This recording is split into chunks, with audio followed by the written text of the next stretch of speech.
Good morning class. आज हम पढ़ेंगे अलंकार। क्या पढ़ेंगे? अलंकार।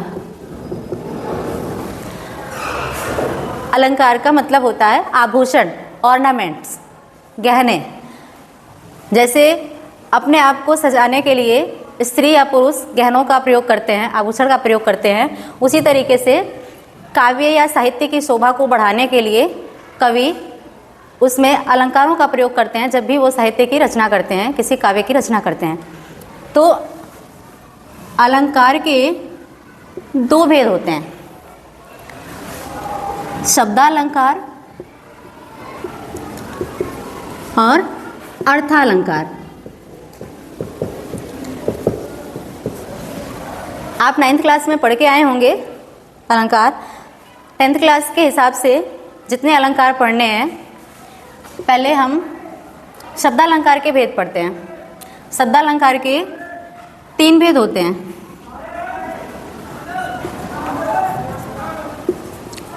अनुप्रास अलंकार, अनुप्रास अलंकार, श्लेष अलंकार और यमक अलंकार। यमक अलंकार ये हैं शब्दालंकार के। शब्दालंकार जहाँ पर शब्दों से काव्य या साहित्य की शोभा बढ़ाई जाती है या शब्दों से चमत्कार उत्पन्न होता है, वहाँ पे शब्दालंकार होता है।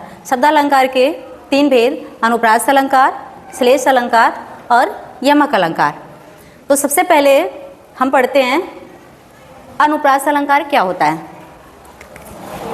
अनुप्रास अलंकार जहाँ पर वर्णों की आवृत्ति बार बार हो, वहाँ पर अनुप्रास अलंकार होता है। यानी कि वर्णों की आवृत्ति, वर्णों की आवृत्ति, आवृत्ति का मतलब होता है आना। बार बार जब एक ही वर्ण रिपीट होता है, वर्ण का मतलब अक्षर, आप सभी समझ रहे होंगे। तो बार बार एक ही वर्ण जब आता है, वहाँ पर अनुप्रास अलंकार होता है। जैसे तरनि तनुजा तट तमाल तरुवर बहु छाए। तरनि तनुजा तट तमाल तरुवर बहु छाए। तरनि तय, तनुजा तय, तट तय, तमाल तय, तरुवर तय। यानी त वर्णों की आवृत्ति यहाँ पर बार बार हो रही है, इसलिए यहाँ पर अनुप्रास अलंकार होगा। दूसरा उदाहरण इसका है रघुपति राघव राजा राम। रघुपति राघव राजा राम। र र र र र वर्णों की आवृत्ति बार बार हो रही है, इसलिए यहाँ पर अनुप्रास अलंकार है। नेक्स्ट आते हैं हम श्लेष अलंकार। श्लेष का अर्थ होता है चिपकना। श्लेष का अर्थ होता है चिपकना। यह मैग्नेट का काम करता है। जिस तरीके से मैग्नेट के पीसेस को आप रखेंगे और उसके आसपास बहुत सारे आयरन के पीसेस रखेंगे, लोहे के कड़ों को रखेंगे, तो वो अपने साथ सबको समेट लेता है। इसी तरीके से श्लेष है। यहाँ पर एक ही शब्द होगा लेकिन उसके अर्थ अनेक होंगे। एक ही शब्द में कई सारे अर्थ चिपके होते हैं, इसलिए इसको कहते हैं श्लेष अलंकार। सुबरन को खोजत फिरत, सुबरन को खोजत फिरत कवि व्यभिचारी चोर। सुबरन के यहाँ पे 3 अर्थ हैं, कवि, व्यभिचारी और चोर। इन तीनों के लिए एक सुबरन शब्द ही 3 अर्थ लेके आया है। जैसे सुबरन को खोजत फिरत कवि व्यभिचारी चोर। कवि क्यों खोजता है? कवि के सेंस में सुबरन का मतलब है सुंदर अक्षर। अपनी काव्य या साहित्य की रचनाओं के लिए कवि हमेशा सुंदर अक्षरों को, वर्णों को ढूंढता फिरता है, क्योंकि बिना अक्षर के शब्द नहीं बनेंगे और बिना शब्द के किसी भी साहित्य की रचना नहीं होगी।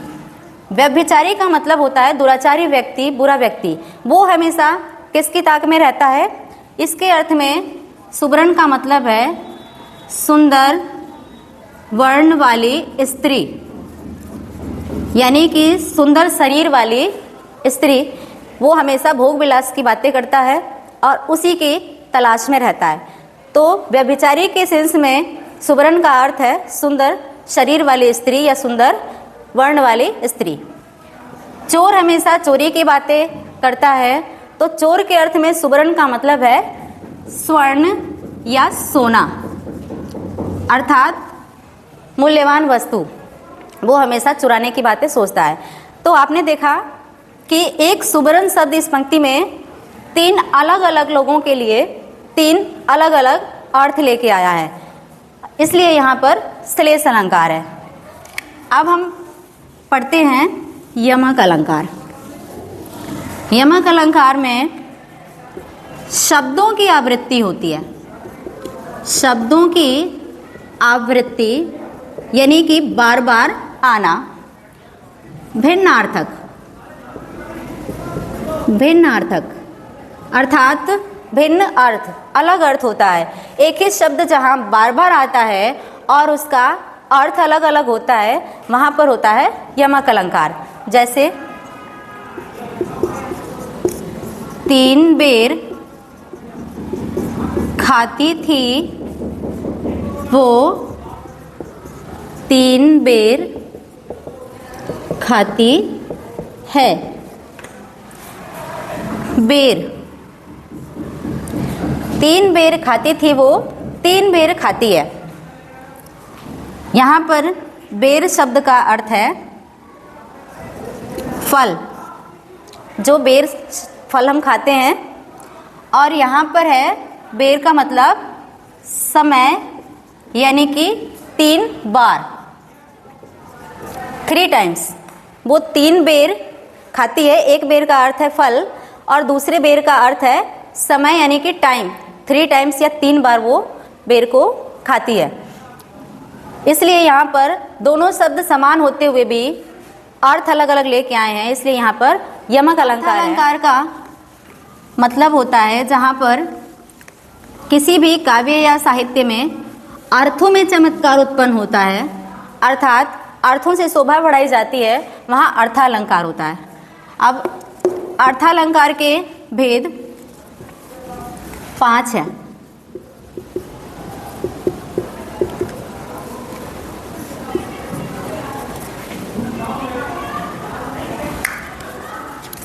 उत्प्रेक्षा अलंकार, उत्प्रेक्षा अलंकार, रूपक अलंकार,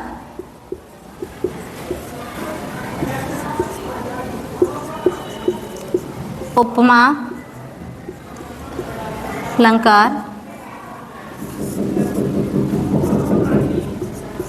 अतिशयोक्ति अलंकार,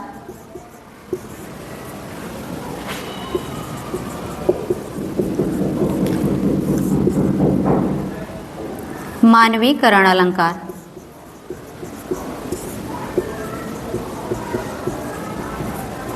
ठीक है बच्चों, फिर हम नेक्स्ट वीडियो में अर्थालंकार पढ़ेंगे। शब्दालंकार सबको समझ में आ गया होगा। Thank you.